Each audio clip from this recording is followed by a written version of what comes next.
오늘도 내 영혼의 주인이시며 선한 인도자이신 우리 주님의 말씀이 내 발의 등이요 내 길의 빛이 되어 주시길 바라며 이제 성령님의 도우심을 위해 기도드리겠습니다.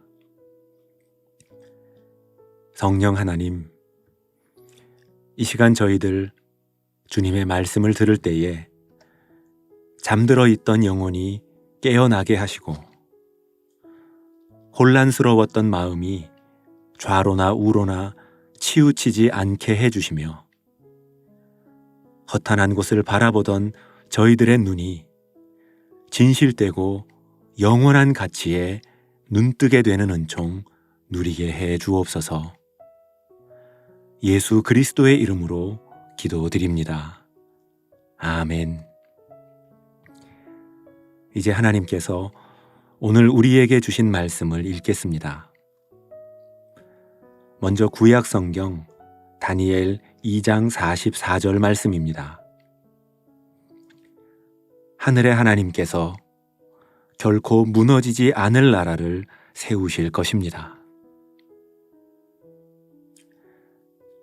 이제 신약 성경 누가복음 22장 29절에서 30절 말씀입니다. 예수께서 제자들에게 말씀하십니다. 아버지께서 나에게 하신 것처럼 나도 너희에게 그 나라를 맡겨 너희가 나의 나라에서 내 식탁에 앉아 먹고 마시게 할 것이다.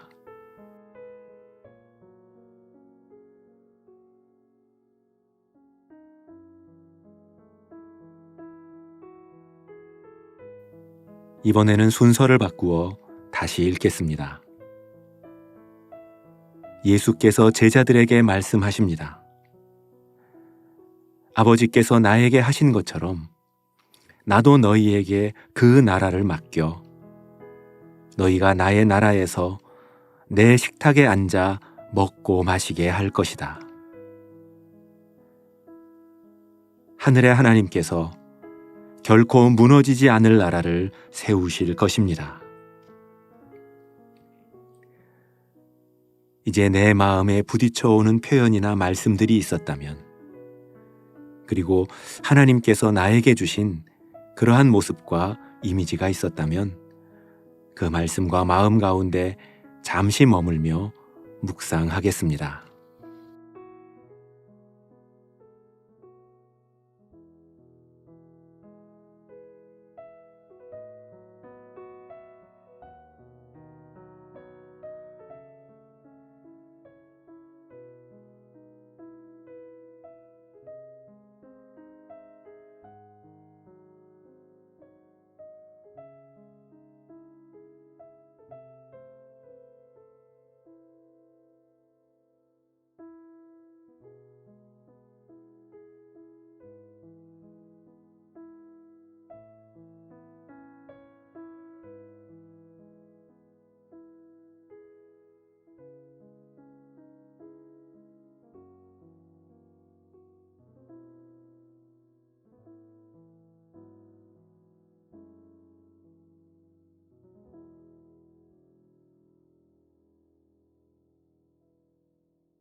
초대교회 교부였던 어거스틴은 북부 아프리카 지역인 히포 출신이었습니다.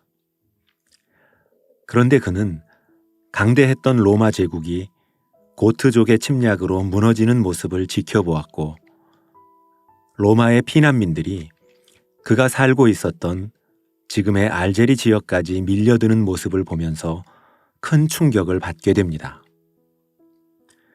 영원해 보였던 로마 제국의 힘과 통치력이 당시에는 야만족이나 다름없던 이방 민족에게 힘없이 무너졌기 때문입니다. 그런 상황으로 인해 로마 제국 안에서는 당시 제국의 종교였던 기독교에 대한 회의론이 확산되고 있었습니다.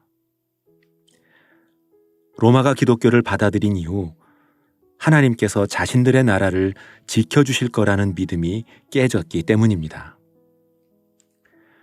그로 인해 과거의 로마를 보호해 주었던 이방신들에게 다시 돌아가야 한다는 주장이 일어나기 시작합니다.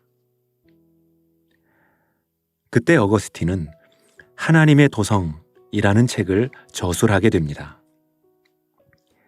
사람이 세운 그 어떠한 나라도 영원할 수 없고, 사람이 만들어낸 그 어떠한 가치와 통치체계도 일시적으로 유익할 수는 있어도 결국은 시들어버리거나 거짓과 탐욕으로 인해 무너지게 될 것이라고 말합니다. 대신 하나님께서 세우신 나라, 하나님의 도성은 영원할 것이라고 강조합니다. 예나 지금이나 세상의 나라와 제국들은 자신들이 가진 힘과 권력과 철학을 통해 다스리고 그 위에 세워진 평화를 강조합니다. 하지만 그 평화는 모두의 평화가 아니라 힘 있는 사람들이 누리는 평화를 의미합니다. 그리고 힘에 의한 평화는 또 다른 힘에 의해서 흔들리고 무너지게 됩니다. 하나님의 나라 역시 하나님 안에 있는 능력과 권세를 통해 이 땅에 하나님의 주권을 선포하십니다. 그리고 하나님의 나라가 선포하는 가치 역시 평화라고 할 수 있습니다. 하지만 하나님의 나라가 선포하는 평화는 모두가 누릴 수 있는 진정한 평화입니다. 미국의 신약학자인 스캇 맥나이트는 평화에 대해 다음과 같이 설명합니다. 당신이 필요한 것을 갖고 있고, 또한 누군가가 당신이 가진 것을 필요로 할 때, 당신이 함께 있는 사람들을 사랑하고 당신이 사랑하는 사람들과 함께 있을 때, 당신이 다른 사람들에게 선을 행하고 그들도 당신에게 선을 행할 때 그것을 평화라고 말합니다. 하지만 우리는 언제나 필요 이상을 가지려 하거나 늘 부족함을 느낍니다. 또한 다른 이들이 내가 가진 것을 원할까봐, 나누어 달라고 할까봐 불안해하거나 그 부담감과 불안감을 감추기 위해 힘과 권력을 통해서만 유지될 수 있는 불의한 삶의 방식에 우리 자신을 맡긴 채 살아가게 됩니다. 그렇게 우리는 하나님의 나라가 가져다 주는 평화가 아닌 세상이 가져다 주는 평화를 추구합니다.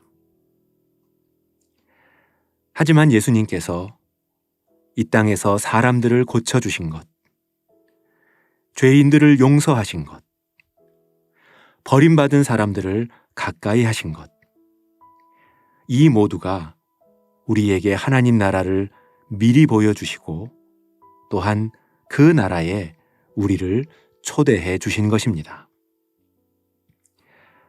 오늘 하나님의 말씀도 하나님 나라의 이미지를 한 식탁에 둘러앉아 서로를 환대하는 모습으로 보여주고 있습니다. 우리가 기대하는 하나님의 나라는 서로를 환대하고 받아들이는 사람들을 통해 이루어 가신다는 말씀이기도 합니다. 사랑하는 성도 여러분, 오늘 하루도 내가 무엇을 먹을까, 무엇을 입을까 하는 염려에 갇히지 말고 먼저 하나님 나라의 가치인 의와 평화를 추구하며 살아가실 수 있기를 바라고 소원합니다. 함께 기도드리겠습니다. 사랑의 주님, 오늘도 저희들은 하나님 나라의 백성으로 살아가라는 말씀과 세상의 방식을 따라 살아가라는 유혹 사이에서 주님을 바라봅니다. 이 시간 저희들에게 바른 정체성을 갖게 해 주옵소서. 저희가 비록 이 세상에 거하나 하나님께서 구별하신 백성들임을 기억하게 하옵소서. 저희들에게 잠시 누리고 사용할 수 있는 것과 영원한 소망을 혼돈하지 않게 하시고, 세상이 보여주는 위장된 평화를 꿰뚫어 볼 수 있는 지혜를 허락하시며, 세상과는 다름을 선택하는 불안 속에서도 바람과 파도를 잠잠케 하시는 우리 주님의 평화를 경험하게 하옵소서. 그렇게 오늘 내가 서 있는 곳이 하나님의 나라가 임하는 자리가 되게 해 주옵소서. 이 모든 간구 예수 그리스도의 이름으로 기도드립니다. 아멘. 이제 계속해서 여러분의 기도와 묵상을 이어가시겠습니다.